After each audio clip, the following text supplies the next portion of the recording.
नमस्कार। आज का एजेंडा में आपका स्वागत है। मैं हूं चंद्रशेखर जोशी। इस कार्यक्रम में हम बात करते हैं उन खबरों की जिन पर सबकी नज़रें बनी हुई हैं या वो खबरें हैं जिन पर आज दिन भर सबका फोकस रहने वाला है। तो आइए शुरुआत करते हैं और सबसे पहले देखते हैं आज का एजेंडा की सुर्खियां।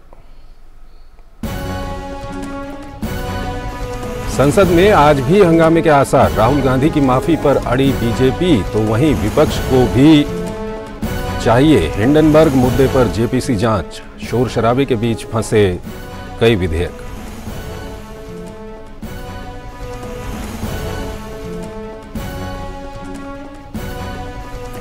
अमृतसर में G20 एजुकेशन वर्किंग ग्रुप की बैठक में अनुसंधान और नवाचार पर जोर। वहीं गैंगटॉक में आज से बिजनेस 20 की बैठक में सिक्किम की जैविक खेती, पर्यटन, फार्मास्यूटिकल्स और नवीकरणीय ऊर्जा क्षेत्र में आर्थिक क्षमता दिखाने का मिलेगा अवसर।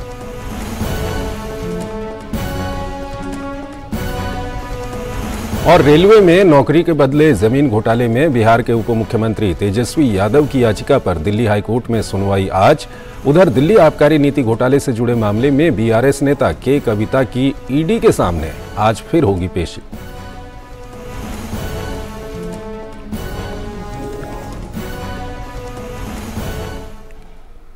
और आइए शुरुआत करते हैं। और इस वक्त संसद का बजट सत्र चल रहा है। बजट सत्र का दूसरा चरण चल रहा है। पिछले 3 दिन से हंगामा ही हंगामा हो रहा है। कई मुद्दों को लेकर संसद के दोनों सदनों की कार्यवाही पिछले 3 दिन से लगातार बाधित हो रही है। एक तरफ सत्ता पक्ष भारतीय लोकतंत्र पर अपनी विवादास्पद टिप्पणी के लिए कांग्रेस नेता राहुल गांधी से माफी मांगने की मांग पर अड़ा है, तो दूसरी तरफ विपक्ष हिंडनबर्ग रिपोर्ट और केंद्रीय जांच एजेंसियों के कथित दुरुपयोग की जांच के लिए जेपीसी की मांग पर सदन को बाधित कर रहा है। कल सुबह जब सदन की कार्यवाही शुरू हुई तो चंद मिनट में ही दोपहर 2 बजे तक कार्यवाही स्थगित कर दी गई।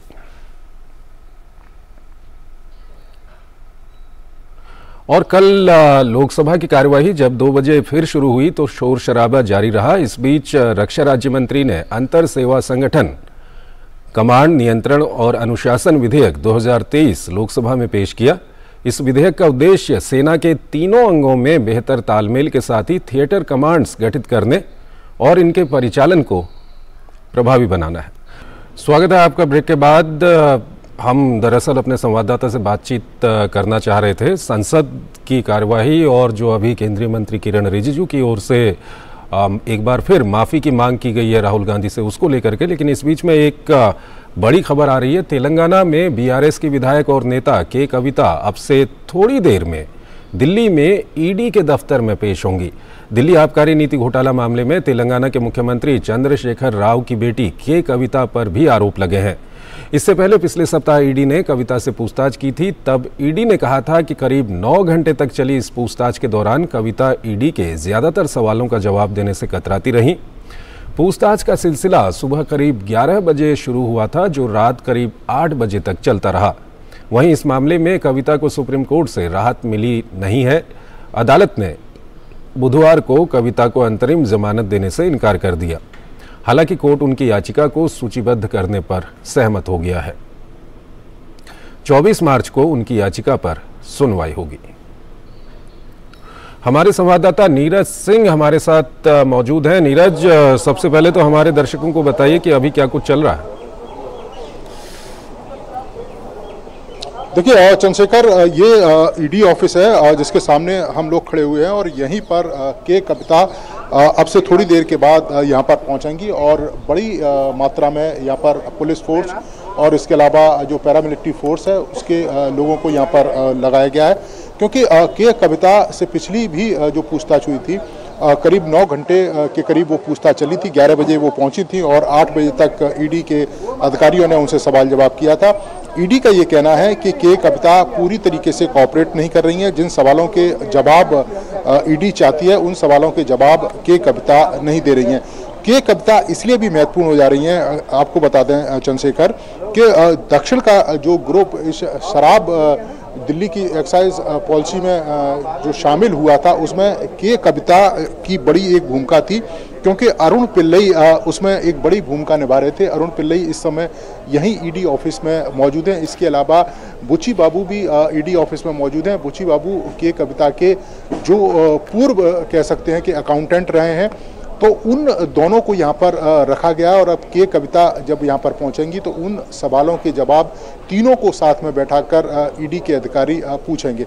महत्वपूर्ण इसलिए भी हो जाता है कि विजय नायर जो कम्युनिकेशन हेड था आम आदमी पार्टी का, उन्होंने अरुण पिल्लई से संपर्क किया था। इधर दिनेश अरोड़ा, इसने समीर महेंद्रू और के कविता के मार्फत एक कार्टेल बनाया था, जिसमें दक्षिण की जो शराब जो लॉबी है उसकी एक बड़ी कह सकते हैं कि कंसाइनमेंट यहाँ पर मिला था दिल्ली की पुरानी एक्साइज पॉलिसी के तहत, और उसमें 65% की हिस्सेदारी के कविता, अरुण पिल्लई और जो दूसरे लोग थे। तो एक तरीके से कह सकते हैं कि इनडायरेक्ट के कविता की एक बड़ी भूमिका थी, क्योंकि 32% के करीब जो शेयर थे वो अरुण पिल्लई के पास थे और जिनको कह सकते हैं कि वो इनडायरेक्टली के कविता की शेयर थे। इसलिए के कविता की जो पूछताछ है वो महत्वपूर्ण हो जाती है, क्योंकि दिनेश अरोड़ा और विजय नायर ने अरुण पिल्लई और के कविता और दक्षिण की जो शराब लॉबी है उसके मार्फत 100 करोड़ की जो रकम है वो आम आदमी पार्टी तक पहुंचाई थी।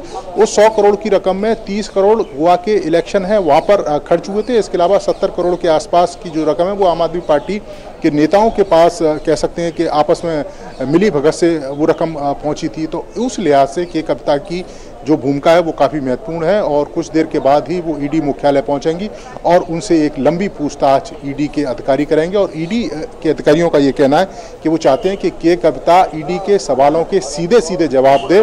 अगर वो सीधे सीधे जवाब नहीं देंगे तो उनके खिलाफ कड़ा कदम भी उठाया जा सकता है। बिल्कुल नीरज, आपसे हम जो रेलवे में नौकरी के बदले ज़मीन घोटाले का मामला है उससे जुड़ा हुआ भी सवाल पूछेंगे, लेकिन उससे पहले एक सवाल हम जानना चाहते हैं, संक्षेप में बताइएगा, क्योंकि दिल्ली के जो उप मुख्यमंत्री रहे मनीष सिसोदिया, उनकी गिरफ्तारी हो चुकी है इस मामले में, और जिस तरह से के कविता से पूछताछ चल रही है, क्या इस बात के भी कयास लगाए जा रहे हैं कि उनकी भी गिरफ्तारी हो सकती है? देखिए, बिल्कुल गिरफ्तारी हो सकती है, और अगर के कविता ईडी के सवालों के जवाब ठीक तरीके से नहीं देंगी और ईडी के पास पर्याप्त सबूत हैं इस बात के कि दक्षिण का जो समूह था उसने दिल्ली की एक्साइज पॉलिसी, जो पुरानी एक्साइज पॉलिसी है, उसमें एक बड़ी भूमिका निभाई थी। ईडी के पास इस बात के सबूत हैं कि 100 करोड़ की जो रकम है वो आम आदमी पार्टी तक पहुंचाई गई थी और उस 100 करोड़ की रकम से गोवा इलेक्शन में जो पैसा है 30 करोड़ रुपए वो खर्च किए गए थे। जैसा कि मैं बता रहा था कि दिल्ली का एक कारोबारी, एक कहानी की शुरुआत होती है दिल्ली के एक कारोबारी से, दिनेश अरोड़ा से। दिनेश अरोड़ा से संजय सिंह मुलाकात करते हैं, संजय सिंह उनको मनीष सिसोदिया के पास लेके जाते हैं। मनीष सिसोदिया कहते हैं कि वो जो कारोबारियों का एक संगठन बनाएं और आम आदमी पार्टी को चंदा एकत्रित करने में सहयोग करें। उसके बाद विजय नायर और दिनेश अरोड़ा की मुलाकात होती है। विजय नायर अपने संबंधों का इस्तेमाल करके अरुण पिल्लई के पास पहुंचता है। तो इस तरीके से ये पूरा एक कार्टेल तैयार होता है और 100 करोड़ की जो रकम है वो आम आदमी पार्टी के नेताओं तक पहुंचाई जाती है। तो इस लिहाज से के कविता महत्वपूर्ण है। अगर वो सवालों के जवाब नहीं देंगे तो ईडी कड़े कदम उठा सकती है, उनको गिरफ्तार भी कर सकती है। ठीक है। इसके अलावा नीरज, अगर हम रेलवे में नौकरी के बदले ज़मीन घोटाले का जो मामला चल रहा है, लालू यादव के पूरे परिवार से इसमें पूछताछ की गई है और तेजस्वी यादव दिल्ली हाई कोर्ट भी इसको लेकर के जा रहे हैं, इस मामले में क्या कुछ चल रहा है?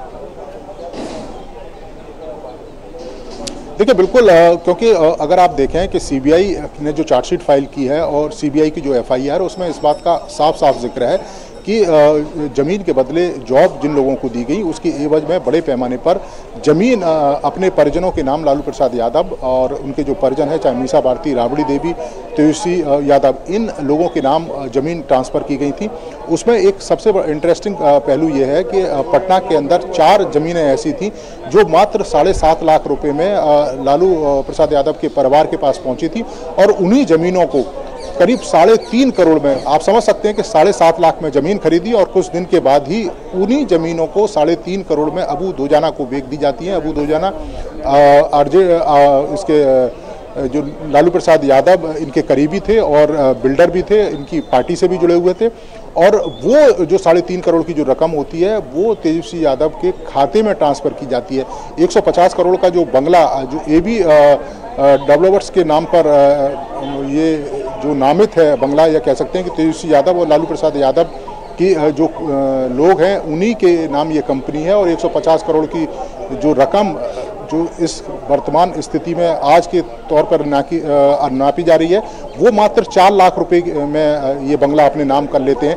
तो ये निश्चित तौर पर एक बड़ा गंभीर आरोप है इनके ऊपर, और इसमें सीबीआई लगातार कार्रवाई कर रही है। तेजस्वी यादव को सीबीआई के सवालों के जवाब देने होंगे, क्योंकि तेजस्वी यादव भी लगातार इस बात के बहाने कर रहे हैं कि वो पटना में ही सवालों के जवाब देंगे, घर पे सवालों के जवाब देंगे, सीबीआई मुख्यालय नहीं जाएंगे। लेकिन अब सीबीआई ने कई सारे उनको सम्मन किए। अगर तेजस्वी यादव दूसरे सम्मनों पर नहीं आएंगे तो सीबीआई भी कड़े कदम उठाएगी और उनको गिरफ्तार भी कर सकती है। शुक्रिया नीरज इन तमाम जानकारियों के लिए। और इसी के साथ हम अपना ये खास कार्यक्रम आज का एजेंडा यहीं पर समाप्त करते हैं। नमस्कार।